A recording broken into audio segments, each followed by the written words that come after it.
नमस्कार दोस्तों, national updates की एक और वीडियो में आपका स्वागत है। चलिए देखते हैं आज के महत्वपूर्ण अपडेट्स। दोस्तों पहली अपडेट बिहार से है। बिहार दोस्तों भारत का पहला ऐसा राज्य बन गया है जिसने अपनी इथेनॉल प्रोडक्शन प्रमोशन पॉलिसी बनाई है। दोस्तों बिहार कैबिनेट ने इस पॉलिसी को अप्रूव कर दिया है। इस पॉलिसी के अंतर्गत बिहार के अंदर एथेनॉल प्रोडक्शन तथा इसकी मैन्युफैक्चरिंग को प्रोत्साहन दिया जाएगा। क्योंकि दोस्तों एथेनॉल एक बायोफ्यूल है, इससे वाहन तथा केमिकल फैक्ट्रीज चलाई जाती हैं। दोस्तों पॉलिसी के अंतर्गत एथेनॉल मैन्युफैक्चरिंग यूनिट पर स्टेट गवर्नमेंट 15% एडिशनल सब्सिडी देगी तथा ST SC OBC women acid attacks victims third gender in सारे एंटरप्रेन्योर्स को सब्सिडी देगी। दोस्तों सबसे पहले जान लेते हैं कि एथेनॉल होते क्या है। दोस्तों एथेनॉल एक बायोफ्यूल है तथा इसको शुगर केन, मेज, कॉर्न, शुगर बीट्स इन सब रॉ मटेरियल से बनाया जाता है। इसके लिए प्लांट स्टैब्लिश करने होते हैं। दोस्तों एथेनॉल का सबसे ज्यादा यूज केमिकल इंडस्ट्री और ट्रांसपोर्ट में होता है। और दोस्तों ये ग्रीन फ्यूल है तो इससे प्रदूषण भी बहुत ही कम होता है। दोस्तों नेक्स्ट अपडेट उत्तर प्रदेश से है, जहां दोस्तों उत्तर प्रदेश गवर्नमेंट जल्द ही एक मीटिंग ऑर्गेनाइज करने वाली है वेबली एंड स्कॉट के डायरेक्टर से। दोस्तों इस मीटिंग के तहत प्रधानमंत्री के मेक इन इंडिया कैंपेन को पुश दिया जाएगा तथा उत्तर प्रदेश में FDI के अट्रैक्शन को बढ़ावा दिया जाएगा। दोस्तों एज वी नो दैट कि उत्तर प्रदेश के अंदर हजारों एकड़ लैंड एक्वायर्ड किए हैं for the development of aerospace and defence equipment. तो इसके तहत ये एक बहुत ही बड़ी मीटिंग होने वाली है। उत्तर प्रदेश में कई सारी गन इंडस्ट्रीज लगाई जाएंगी ताकि भारत के अंदर ग्लोबल गन इंडस्ट्री को पुश मिले।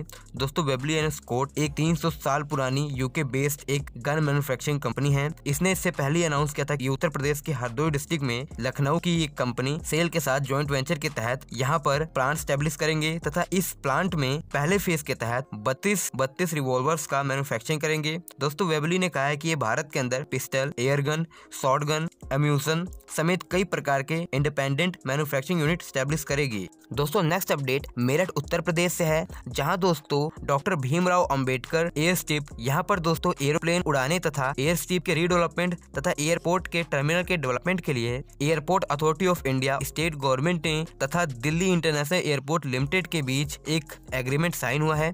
इसके तहत दोस्तों अब Delhi international airport limited Meerut के अंदर एयरपोर्ट का निर्माण करेगी तथा इस एयरपोर्ट के ऑपरेशन का काम करेगी, मेंटेनेंस का काम करेगी। दोस्तों ये एयरपोर्ट मेरठ के अंदर हैदराबाद एयरपोर्ट की तर्ज पर बनाया जाएगा।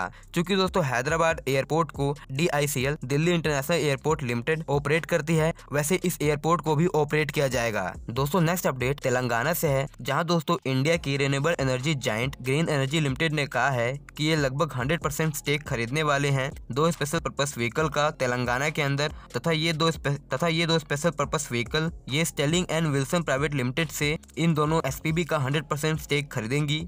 इसके अलावा दोस्तों अडानी पोर्ट्स ने कहा है कि ये जल्द ही गंगावारगे पोर्ट्स लिमिटेड के 58% स्टेक खरीदने वाले हैं और दोस्तों करीब इतने स्टेक वह 3,604 करोड़ रुपए में खरीदेंगे और इस डील के बाद इस पोर्ट में करीब अडानी पोर्ट की हिस्सेदारी 89.6% हो जाएगी।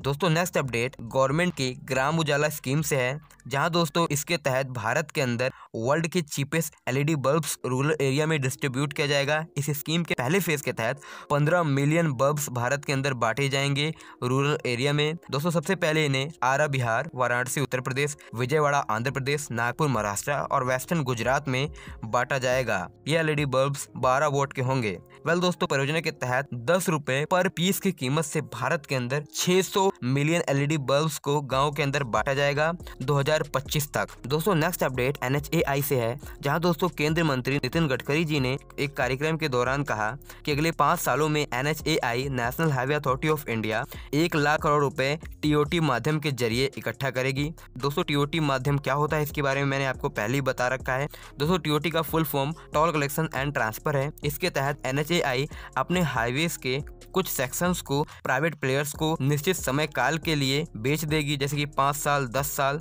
यहाँ पर जो टोल कलेक्शन का काम होगा ये प्राइवेट कंपनीज करेंगी, जो भी पैसा होगा ये उन्हें मिलेगा। दोस्तों इसके लिए सबसे पहले NHAI बीट्स ऑर्गेनाइज करेगी। जो NHAI द्वारा निश्चित रकम है उससे ज्यादा जो सबसे ज्यादा रकम देगा उसको ये हाईवे के सेक्शन यहाँ पर टोल कलेक्शन की जिम्मेदारी मिल जाएगी। टोल कलेक्शन के साथ साथ ये मेंटेनेंस का भी काम करेंगे ये प्राइवेट प्लेयर्स। दोस्तों एक निश्चित समय काल के लिए इन्हें इस हाईवे सेक्शन में टोल कलेक्शन का काम दिया जाएगा। तो उसके बाद इन्हें फिर से NHAI को हैंडओवर करना होगा जैसे टाइमलाइन पूरी हो जाएगी। तो इसके तहत NHAI पैसे एकत्रित करेगी। दोस्तों आप इसके बारे में क्या सोचते हैं जरूर कमेंट करें। इसके अलावा दोस्तों TOT के सहारे बहुत सारे हाईवेज का निर्माण भी होगा, जिसमें प्राइवेट प्लेयर्स हाईवेज का निर्माण करेंगे तथा उसको कुछ सालों के लिए ऑपरेट करेंगे, फिर इसको NHAI को हैंडओवर कर देंगे। दोस्तों नेक्स्ट अपडेट नेशनल हाईवेज से है, जहां दोस्तों NHAI ने वेडनेसडे को कहा है कि पंजाब के किसान भूमि अधिग्रहण में बाधा बन रहे हैं। क्योंकि दोस्तों NHAI दिल्ली अमृतसर कटरा एक्सप्रेसवे के लिए भूमि अधिग्रहण का कार्य कर रही है। पहले फेज के तहत दिल्ली से अमृतसर तक निर्माण होना है, लेकिन दोस्तों पंजाब के किसान भूमि अधिग्रहण में बाधा बन रहे हैं और इसका एक प्रमुख कारण है कि ये केंद्र सरकार द्वारा पारित 3 कृषि बिल के विरोध में अधिग्रहण करने नहीं दे रहे हैं। वहीं दोस्तों केंद्रीय परिवहन एवं राजमार्ग मंत्री नितिन गडकरी जी ने कहा है कि दिल्ली मेरठ एक्सप्रेसवे मई तक बनकर तैयार हो जाएगा तथा इसके ऑपरेशन को शुरू कर दिया जाएगा। वेल दोस्तों ये एक्सप्रेसवे करीब 5 महीने लेट हो गया है अपने ओरिजिनल डेडलाइन से। दोस्तों next update electric vehicle charging swap point से रिलेटेड है, जहां दोस्तों Tata power, Delhi distribution limited और सन मोबिलिटी एक जॉइंट वेंचर के तहत बैटरी स्वैप पॉइंट स्टैब्लिश करेंगी नॉर्थ और नॉर्थ वेस्ट दिल्ली में, इन 2 एरिया में। दोस्तों ये जॉइंट वेंचर दिल्ली सरकार के स्विच दिल्ली कैंपेन को पुश दे रहा है। दोस्तों स्वैप चार्जिंग पॉइंट यहाँ पर कई सारी फैसिलिटीज इलेक्ट्रिक व्हीकल्स को मिल पाएंगी, जैसे कि यहाँ पर 2 wheeler 3 wheeler 4 wheeler electric vehicle variants के लिए चार्जिंग फैसिलिटी, बैटरी को चेंज करने की फैसिलिटी, मेंटेनेंस, ये सारी फैसिलिटीज मिलेंगी। दोस्तों भारत के अंदर इलेक्ट्रिक व्हीकल्स का भी इतना प्रसार नहीं है, इसलिए भारत के अंदर इलेक्ट्रिक व्हीकल्स के चार्जिंग स्टेशन बहुत ही कम जगह पर मिलते हैं, जिससे दोस्तों जो इलेक्ट्रिक व्हीकल होल्डर हैं इनको कई परेशानियों का सामना करना पड़ता है, क्योंकि इनको मेंटेनेंस के लिए इनको लोकल वर्कर्स नहीं मिल पाते। दोस्तों नेक्स्ट अपडेट भारत में क्रूड ऑयल से संबंधित है, जहां दोस्तों भारत अभी भी क्रूड ऑयल के लिए मध्य एशिया तथा खाड़ी देशों पर निर्भर है, जिसके कारण दोस्तों मध्य एशिया के देश क्रूड ऑयल पर प्राइसिंग बढ़ाते हैं, तो यहाँ पर दोस्तों पेट्रोल डीजल की प्राइसिंग बहुत ही ज्यादा बढ़ जाती है। वेल दोस्तों इसका एक और कारण है कि भारत के अंदर स्टेट और सेंट्रल टैक्स लगाते हैं, जिसके कारण प्राइसिंग ऑटोमेटिक बढ़ जाती है। दोस्तों लेकिन पहली बार ऐसा हुआ है कि भारत ने दक्षिण अमेरिका के देश गुयाना से क्रूड ऑयल खरीदा है। 8 अप्रैल को दोस्तों पहला खेप गुजरात के मुंद्रा पोर्ट पर पहुंच जाएगा। इससे दोस्तों ओपेक देशों को एक झटका लगने वाला है, क्योंकि इनके लिए भारत एक बहुत ही बड़ा बाजार है। दोस्तों भारत ओपेक देशों पर निर्भरता कम करने के लिए ये एक और कोशिश है। इसके अलावा दोस्तों भारत और भी कोशिशें कर रहा है, जैसे भारत के अंदर इलेक्ट्रिक व्हीकल्स को प्रोत्साहन दे रहा है, उसके लिए कई सारी टेक्नोलॉजीज डेवलप कर रहा है। दूसरा यहाँ पर बायोफ्यूल को भी प्रोत्साहन दिया जा रहा है और ये एक और कदम है। वेल दोस्तों बात करें तो पेट्रोल डीजल समेत कई जरूरी ऑयल है। वेल दोस्तों बात करें क्रूड ऑयल की, तो क्रूड ऑयल से पेट्रोल डीजल समेत कई प्रकार के ऑयल रिफाइन करके बनाया जाता है। दोस्तों नेक्स्ट अपडेट भारत में इंफ्रास्ट्रक्चर बैंक से है, जहां दोस्तों आज राज्यसभा में भारत का पहला सरकारी इंफ्रास्ट्रक्चर बैंक, इसके लिए बिल पास कर दिया गया है तथा दोस्तों अब इसका गठन जल्द ही राष्ट्रपति के हस्ताक्षर के बाद किया जाएगा। सरकार यहां पर शुरुआत में 20,000 करोड़ का निवेश करेगी और इसको शुरू करेगी। इससे क्या फायदे होंगे मैंने आपको पहले बताया था। अगर मैं आपको शॉर्टली बताऊं तो दोस्तों इससे जो लॉन्ग टर्म प्रोजेक्ट्स हैं इंडिया के अंदर उनको फंड मिल पाएगा लोन के रूप में, जिससे वो परियोजनाएं अटकेंगी नहीं और समय सीमा पर चलती रहेंगी।